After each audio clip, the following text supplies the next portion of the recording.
Karena kalau biasanya kan kita daging semua. Kita akan ngobrol detail, tapi yang jelas adalah apa? Sebelum ngobrol kita mau jelaskan bahwa alhamdulillah ya, kalau kita lihat paling kiri itu pengacara pucuk ya, ya itu adalah Mas AGS ya, Abdul Ghafur Sangaji ya. Nomor 2 dari kiri, tidak asing lagi, Prof. Denny Indrayana. Ya, ini luar biasa. Kita import langsung dari Australia. Tengah, siapa nggak kenal? Ya. Beliau harus bertanggung jawab terhadap undang-undang yang sekarang menjerat saya. Saya juga, karena kami dulu ikut membuat. Ya, tahun 2003 sampai sekarang. Prof. Henry Subiakto. Nah, dan Mas, tapi bukan but not least betul kalau ini ya. Kalau ini memang orang yang paling penting juga. Pakar pra-peradilan, bukannya pakar hukum pidana. Ya, Pak Dr. Didit Wijayanto Wijaya. Ya. Thank you. Baik, tapi yang jelas, kenapa kita ngumpul di sini? Nah, itu yang paling penting Mas ya. Roy, tema Mas kita Agus. apa hari? Tema kita adalah bagaimana pandangan para ahli ini ya terhadap pasal-pasal ataupun terhadap hukum yang kemudian diarahkan terhadap kasus kita. Wah, ini Atas daging kasus semua saya. nih. Kalau ini Daging bukan lagi semua. daging sama tulang, tapi daging semua. Daging semua. Dan kenapa berada di sini? Ini sekaligus komitmen. Terima kasih Prof. Denny, terima kasih Pak Henry, terima kasih juga Pak Adi. Kalau Pak Adi sudah pasti. Jadi udah tahu kenapa beliau berada di sini. Beliau ini terima kasih sudah akan mendukung dan membersamai saya. Wah. Ya. Berarti Mas Roy sebenarnya peradilan ini udah selesai. Iya. Dengan kumpul 3 ahli aja. Dan terima udah kasih selesai. wabil khusus ke Prof. Denny ya dengan timnya Integrity ya, yang itu kemudian nanti jangan kaget ya kalau tim Tokham itu tiba-tiba beranak pinak banyak karena ada tambahan dari tim Integrity. Siapa tahu nanti Prof. Hendy juga akan bawa tim juga. Berarti sebentar Mas Roy. Iya, ini. Berarti ini langsung perkenalan ini. Oh iya udah langsung. Ini langsung di apa? Langsung diperkenalkan. Diperkenalkan, Langsung announce. Oh, di launching. launching. Prof. Denny Indrayana membersamai kita semua. Kan udah dari kemarin-kemarin. Sudah dari kemarin, sudah dari awal ya, sudah dari grup besar waktu itu dan kita bersama-sama dan ini untuk menegaskan kepastian supaya tidak ada yang main klaim ya gitu ya. Ya. Ayo Mas Agus, ada Mas AGS, ada yang kemudian menyampaikan apa yang kira pertanyaan karena ahli hukumnya beliau juga. Oke, Mas Roy. Iya, iya. Jadi di sini banyak sekali channel ya, termasuk juga ada Integrity punya Iya. Bang Pak Denny Indrayana ya. Kemudian juga ada Roy Suryo Official, Refli Harun Official, juga AGS, Pusang Aja ya. Official, Langkah Langkah Ujate. dan Ah. beberapa channel-channel lainnya. Iya. Dan Ini satu buat- lagi karena ada Refli Harun Official tadi ada satu podcast yang kemudian pamit pulang.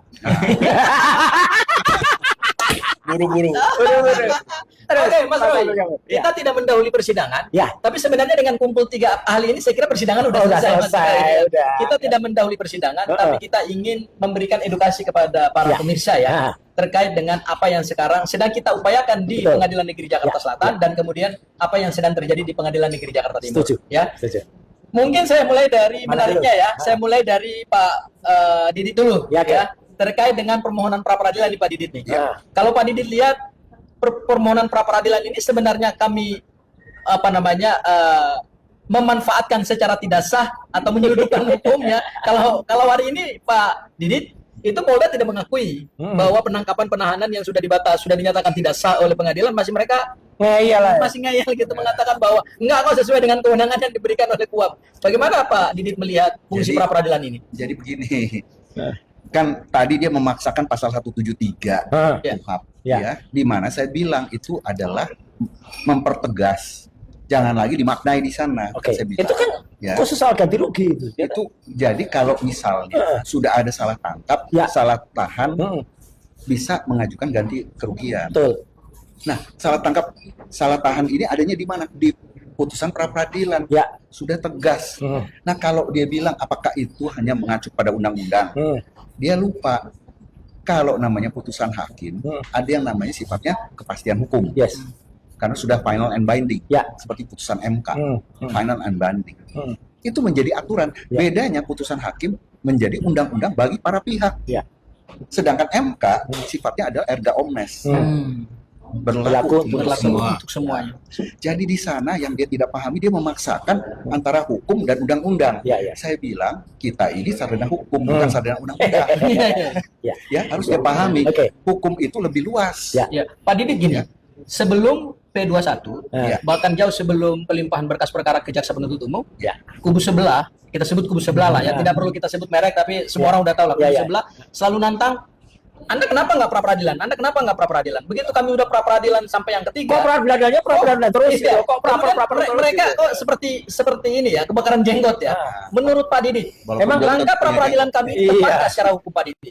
Sangat Ya, tepat. hak hukum nggak diberikan oleh undang-undang. Begini, saya sepakat dan setuju kalau dulu Mas Roy ini mengajukan pra peradilan sejak awal. Oke. Tapi ketika pra peradilan kita ambil deh statistik, Heeh.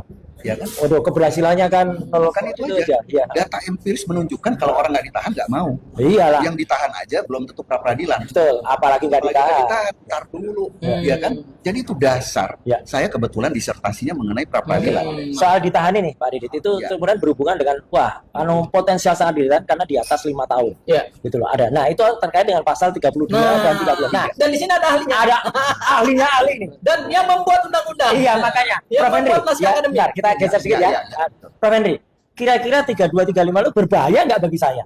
Justru saya datang itu bukan belain Pak Roy Suryo, Weh, tapi belain Rakyat. siapapun Siap. yang dizolimi dengan penafsiran dan Alhamdulillah. penggunaan undang-undang ITE secara keliru. Iya, Salah betul. satunya termasuk Roy Siap, Suryo. Gitu iya, loh. iya, iya. Tapi saya kemana-mana. Oke, Terus terang saya iyalah harus. siapapun itu. Hmm. Bahkan kadrun pun kalau dia kalau apa dulu saya. Saking lamanya dulu saya lamanya kadrun. Ini apa? Termol yang sudah tobat. Bahkan termul pun istilahnya gitu ya. Istilah-istilahan ya. Termul itu udah jadi bahasa nasional sekarang. Dulu Udah. kadrun udah masuk. Sekarang KBBI. kamus bahasa Indonesia. Iya, kamu sih. Karena sudah disampaikan oleh mantan kepala negara. Iya. Iya kan, Pak Yusuf Kalla kan udah bilang termol itu. Lanjut, Artinya, Pak. kalaupun ada termol atau siapapun Iya, yang juga didolimi dengan undang-undang ITE, Ya, saya harus siap dibela. bantu. Siap. Bukan Oh, hanya iya, Mas iya. Roy Suryo, Ya. siapapun termasuk pengacara-pengacara yang seolah-olah dia hebat itu. Iya, iya. One day kalau dia kena undang-undang ITE saya bantu. Nah, ini sebenarnya tujuannya apa? 32 35 itu loh, Prof. Itulah makanya Gitu loh. sebenarnya sangat tidak relevan dengan Betul. yang dilakukan Betul. oleh Mas Roy maupun juga Bu Tifa. Ya. Terus terang ya, ini seringkali penerapan Kalau pasal satunya lagi 32 pengkhianat dan sudah biarkan ke laut ya. 35 Itu itu si tidak, omong-omong. tidak relevan. Iya. Kenapa saya katakan tidak relevan? Nah, Mas Roy itu kan selama ini kan dianggap memfitnah, iya. Iya. dianggap melakukan pencemaran nama baik. Betul. Framingnya kuat sekali di Waduh, situ iya, sampai biasa. ini harus dipidana karena dia sudah memfitnah serendah-rendahnya Fitnah, kan iya. gitu kan. Tapi kok pasal yang dipakai bukan persoalan konten. Nah, Harusnya kalau fitnah, pencemaran nama baik itu pasal 27 Iya. terkait dengan konten. Ini kok tiba-tiba adalah computer crime. Iya. Pasal yang isinya bahwa objeknya kejahatan itu adalah komputer. Ya. Di dalam komputer itu ada namanya informasi elektronik Nah, itulah. yang dijadikan objek Ya, sebagai serangan. Apakah benar Mas Roy itu menyerang informasi elektronik dengan mengubah-ubah? Kalau memang benar harus ditunjukkan dong yang Mana? namanya alat bukti Iya, awalnya itu, itu. alat bukti elektronik. Alat bukti awal utamanya adalah ini loh informasi yang sebelum diubah-ubah Ya. dan ini yang sudah diubah-ubah. Ya. Dan pelakunya itu secara teknologi dan terbukti dalam teknologi itu pelakunya adalah Roy Suryo jam sekian dia mengubah-ubahnya. Betul. Ada Dari jejak mana digitalnya. dia mengubahnya? Ya. Ada IP-nya jejak IP-nya digitalnya. di mana, ya. IP-nya di mana? Ya, Komputernya internet bentuk protokolnya. apa? Ya. Apa pakai HP atau apa? Ya. Itu yang namanya computer crime atau objeknya Persis. adalah informasi. Ya, Gitu ya, loh. ya. Tapi ini kan tidak. Enggak. Mas Roy hanya cuap-cuap gitu kan. Objeknya juga masih tetap ada sampai sekarang. Ada Iya. cuap-cuapnya di Iya, TV lagi gitu kan. TV-nya bukan saya podcast lagi Iya, ya, iya, ya. di TV Dulu, misalnya begitu. dulu Roy Suryo official belum lahir dulu. Nah, kalau ini bisa aja Iya. ini penegasan ini. Iya, ini penegasan ya kan. Belum ada yang dulu ya? Belum ada. Berarti dulu kita belum muncul kalau gitu. Belum. Nah, ini kan berarti apa? Bukan informasi elektronik yang dimaksud oleh Dalam undang-undang undang ITE itu. Iya. Tapi kenapa? Apalagi fitnah ya, Bro. Apalagi kan Karena fitnah awalnya itu di sini. fitnah itu kejam. Fitnah kok Tapi kalau lalu mau pakai ini. iya, apa? kalau mau fitnah itu kejam. Tapi kalau mau fitness kejam. Nah, gitu ya. Mas Roy, Kelebihannya Mas Roy. komunikasi. Mas Roy, aku mau tanya beberapa pertanyaan. Tanya ke Prof, Bro. Ini Pak Prof izin. Ya. Ini yang juga kami uji dalam pra peradilan kedua. Ya. Sayangnya ahli yang kami hadirkan keterangan Pak Didi itu tidak dipertimbangkan. Itu. Apalagi keterangan dari kubu sebelah. Itu Seluruhnya. lebih hancur lagi. Seluruhnya. Seluruh Ya, dalilnya ya, tidak ya. dipertimbangkan, tidak dipertimbangkan. Tapi ada yang menarik Pak Prof. Ahli yang dihadirkan dari Polda ketika bicara soal penerapan pasal 32 dan 35, yang pertama 32, tidak 32. Dia nggak ngerti undang-undang ITE. Aku punya dua pertanyaan kepada Pak Prof. Izin, barangkali kami juga diberikan pencerahan hukum gitu ya. Apa yang dimaksud dengan transaksi elektronik atau bukti transaksi elektronik atau bukti surat elektronik? Apakah apa namanya flash disk, yang digunakan untuk download video dari salah satu stasiun televisi Atau itu kontennya, atau atau kontennya isinya. atau isinya, isi Iya. daripada ijazah Revisi. tersebut. Iya, Sementara ijazah tersebut kami buka di pengadilan tidak mengalami perubahan seperti tayangan yang dianalisis oleh Iya. Mas Roy. Nah, gimana Iya. menurut Pak Prof? Transaksi elektronik itu ada di Undang-Undang ITE Ya, pasal 1 ayat 2. Ya. Yang isinya adalah bahwa itu perbuatan hukum. Tapi di penimbangnya disebutkan perbuatan hukum apa? Perbuatan hukum baru yang dulu tidak ada sebelum ada Undang-Undang ITE, sebelum ada perkembangan teknologi, yaitu perbuatan hukum baru menggunakan komputer dan jaringan komputer. Oke. Jadi kalau cuap-cuap pakai komputer enggak? Oh, enggak lah. Ambilnya ada komputernya enggak? Kecuali saya bisa Gitu kan. Jadi kalau orang menganalisis orang itu bukan perbuatan hukum dalam konteks Undang-Undang ITE. Ya, karena Saya harus tegaskan, menggunakan komputer. menganalisis ijazah, Itu kemudian menganalisis detail ya, misalnya foto, apalagi cuma di font, televisi. huruf, terus kemudian ditampilkan. Berarti itu menganalisis sama nggak dengan memanipulasi? Menganalisis bukan transaksi elektronik, Yes. ya kan? Bukan transaksi, apalagi kemudian ada istilahnya mengubah-ubah informasi yang menjadi objek. Ya. Mengubah-ubah itu yang menggunakan komputer, lalu dia mengubah-ubah. Apakah itu bisa menggunakan menghack misalnya begitu, atau dengan cara misalnya masuk ke satu sistem pakai laptopnya siapa begitu yang dia tidak berhak. Itu bisa saja di sana ya. Tapi intinya adalah bahwa yang disebut sebagai mengubah-ubah itu adalah menambah, mengurangi, menghilangkan informasi milik orang lain. Nah, Milik orang lain atau publik. Ya. Sekarang pertanyaannya, yang sekarang itu Tampil. dikatakan jadi objeknya pasal 32 iya, itu milik tampilannya siapa? Dian Sandi. Nah, postingan milik siapa? Belum Ini- tentu, ini ini- belum tentu ini- Dian Sandi. ini- Ada di ini menarik. akunnya Dian Sandi. Enggak, Tapi ini milik menarik, siapa? ini menarik, ini Iya. menarik. Objeknya atau informasi yang ada di dalam objek tersebut Ya, yang katanya Pak diubah-ubah Jokowi, itu, katanya ya. Pak Jokowi. Nama Joko Widodo, foto Joko Widodo, universitas. Fotonya belum tentu Jokowi juga itu. Maksudnya kalau ini anggaplah begitu ya. Ya, Ini kita masih menganggap begitu ya. Ya, Ya. Oke. Kemudian Pak Prof, sama yang tadi informasi Joko Widodo, ternyata saya baca BAP-nya yang punya yang namanya Joko Widodo. Joko Widodo tidak pernah memberikan izin kepada Dian Sandi untuk memfoto ijazahnya kemudian dia upload. Dia tidak pernah memberikan izin itu. Ya. Dan dia tidak tahu bagaimana caranya Dian Sandi bisa mengambil foto Nah, itu. Nah, apakah ini adalah informasi milik Pak Joko Widodo Dicuri oleh atau Dian Sandi. dokumen Joko Widodo atau dokumen Dian Sandi atau seperti apa? Ini masih Itu kabur nih. harus penyidik justru menjelaskan. Nah. Ini punya siapa? Yang kedua adalah Ya. bahwa informasi elektronik itu kalau sudah kena pasal 32 mengubah-ubah tadi harus ditunjukkan aslinya seperti ini. Oke, Kemudian seperti berubah apa? menjadi seperti ini, kapan berubahnya, siapa pelakunya, itu ada metadatanya. Yes. Ada yang namanya data tentang data, Heeh. kapan itu diubah dan sebagainya. Ahlinya itu kemudian menunjukkan, ahli digitalnya itu menunjukkan perubahan-perubahan ini. Itu yang disebut sebagai custom of custody, begitu Iya, ya. iya, iya, Ahlinya harus ahli digital itu. Betul. Ada nggak yang benar-benar menunjukkan dan dia bisa menunjukkan secara valid begitu. Artinya Kalau itu gini, tidak artinya ada informasi elektronik itu Mas Roy, tidak Mas Roy, Artinya izin, gini, izin. Saya mau akun X-nya Dian Sandi itu misalnya harus dicek dulu ya tadi metadata. Kemudian akun yang mengambil dia, mengcopy dia itu harus dicek misalnya meskipun saya tidak ingin ya gitu. Kalau saya yang dituduh mengambil yaitu misalnya handphone saya atau komputer saya harus diperiksa. Kalau ternyata tidak ada, Iya. juga tidak. Itu loh artinya. Ini Mas Roy, ini Ya. unsur milik ini kan penting banget ya. kan Penting ya. disebut pasal Baik. 32 itu Ya. milik orang lain. Betul. Tersebut itu. Ya, Pak Prof gini. Pak Jokowi mengatakan ijazahnya bukan digital. Nah, Ijazahnya analog. ya. Dan yang diunggah oleh Dian Sandi tidak melalui izin daripada Pak Jokowi. Joko Widodo. Tapi yang melaporkan pasal 32 Pak Joko Widodo. Bagaimana menurut Pak Prof? Itu tepat makanya ini? menjadi tidak analisa jelas. hukumnya ini tepat nggak nih? Itu makanya menjadi tidak jelas karena sebenarnya yang dilindungi oleh Undang-Undang ITE pasal 32 itu informasi elektronik dan sistem elektronik. Nah, karena nggak Salah satu. Karena ijazahnya bukan elektronik, Ya. berarti gugur dong. karena nggak jelas ini, kita tanyakan pendapat dari negeri seberang. Ya. Prof Denny, ya jenengan ngamati dari seberang. Tapi tentu ngamati itu kalau seberang kan nggak ada jarak lagi, ya. Saya mau bertanya begini, buat orang yang ada di seberang. Ya, ya.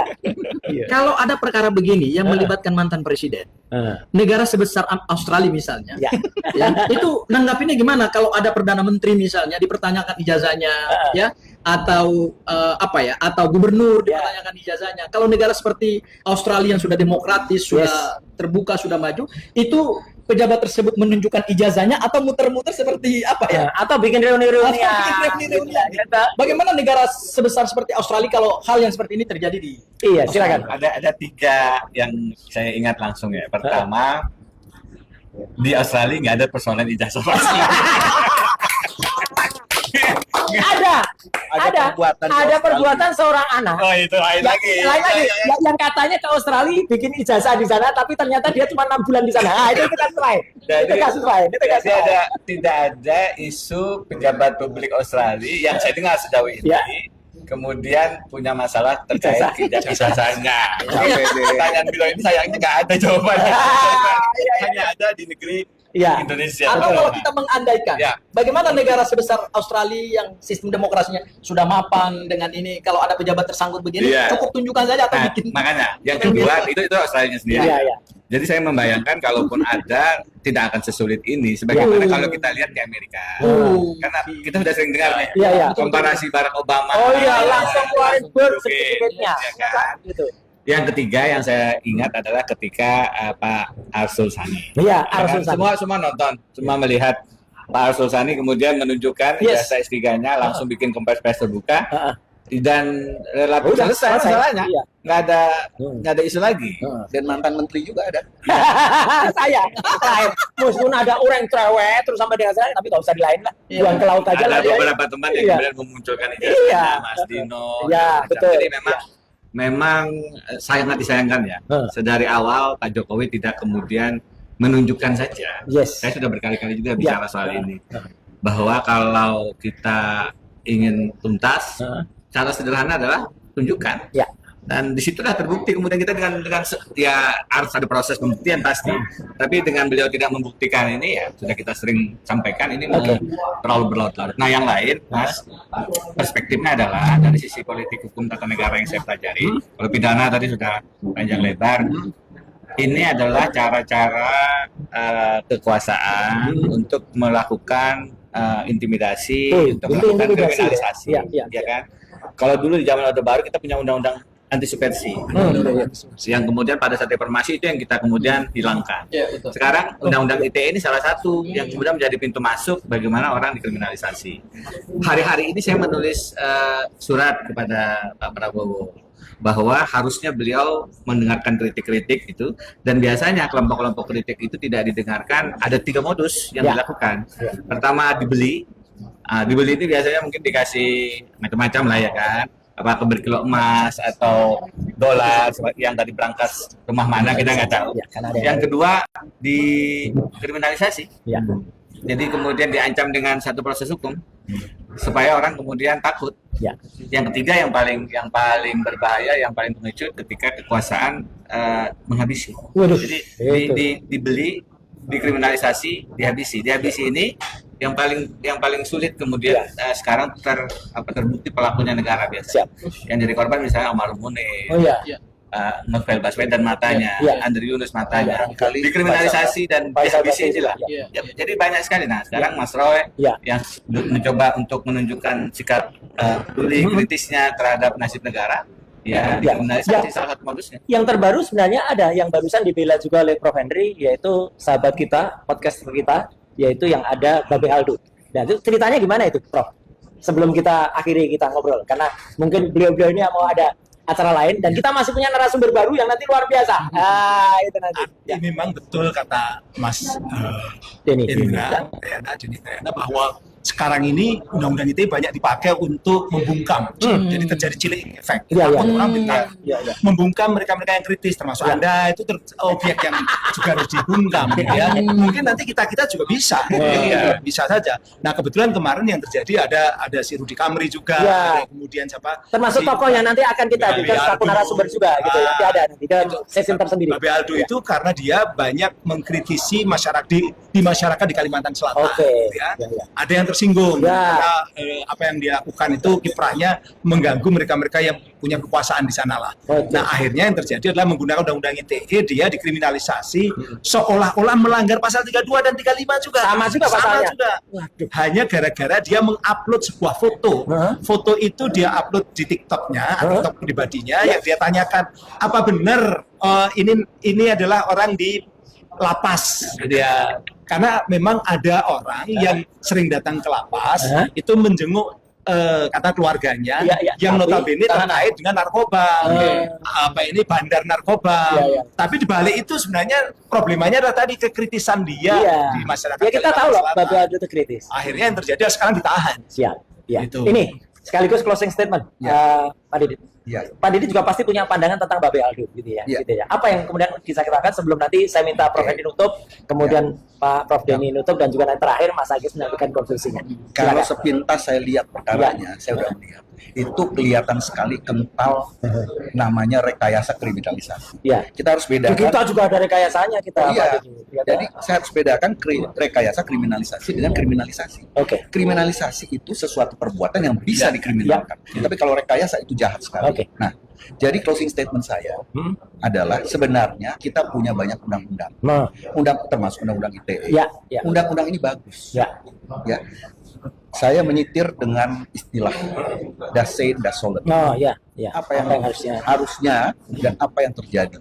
Nah, jadi ternyata yang terjadi tidak sesuai dengan apa yang seharusnya terjadi. Sehingga saya perlu komentar satu. Percuma kita punya undang-undang yang bagus kalau pelaksananya tidak bagus. Lebih baik kita punya undang-undang yang tidak bagus tapi pelaksananya bagus. Lebih baik. Prof. Hendri, closing statement 32, 35 terhadap saya ini gimana? Pasal 32, 35 ini sering dipakai karena sanksinya di atas 5 tahun. Sehingga bisa untuk nahan. Perkara sebenarnya match tidak cocok, unsur-unsurnya nggak cocok, itu belakangan nanti di pengadilan ditahan duluan. Itu kan ya. Ini yang kasusnya seperti kriminal. Itu yang dia dilihat seperti Babe Aldo juga seperti itu. Anda pun dulu awalnya mau seperti itu. Masih on progress. Tahan duluan gitu. Nah, itu yang terjadi. Makanya betul bahwa problemanya adalah bahwa undang-undang yang sebenarnya untuk jagain internet internet supaya aman dari ketika dipakai untuk ekonomi digital dan sebagainya, ternyata sekarang dipakai untuk kegiatan-kegiatan politik gitu loh. Makanya saya ini kadang-kadang juga miris. Memang benar kita betul butuh rancangan undang-undang perampasan aset. Kita butuh. Tapi kalau kondisinya masih seperti sekarang, di mana penegak hukumnya sering menggunakan undang-undang untuk kepentingan bisnis politik mereka. Saya khawatir malah nanti dipakai untuk ngerampasi orang-orang yang tidak bersalah. Maka harus hati-hati. Harus disiapkan dulu. Kalau perlu reformasi dulu. Penegak hukum yang oknum-oknumnya terlalu banyak. Prof. Denny punya pandangan yang sama? Saya menyambung aja. Kami pernah dapat amanah sebagai Satuan Tugas Pemberantasan Mafia Hukum. Dulu. Jadi memang kalau penegakan hukum kita itu bisa dipesan, maka yang dijadikan target itu bukan keadilan. Yang dijadikan target itu lawan.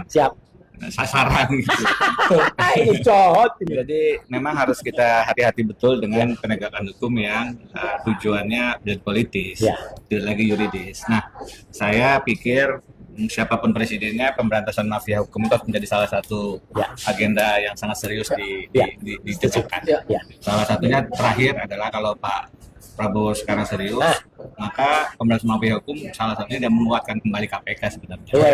Gitu. Mas, konklusi hari ini? Konklusinya saya ambil dari kesimpulan 3 tokoh yang luar biasa. Pak Didi tadi bicara soal undang-undang ITE dari asas das sollen das sein. Kemudian juga Prof. Henry juga ngomong soal undang-undang ITE, dan Pak Prof. Denny juga ngomong undang-undang ITE.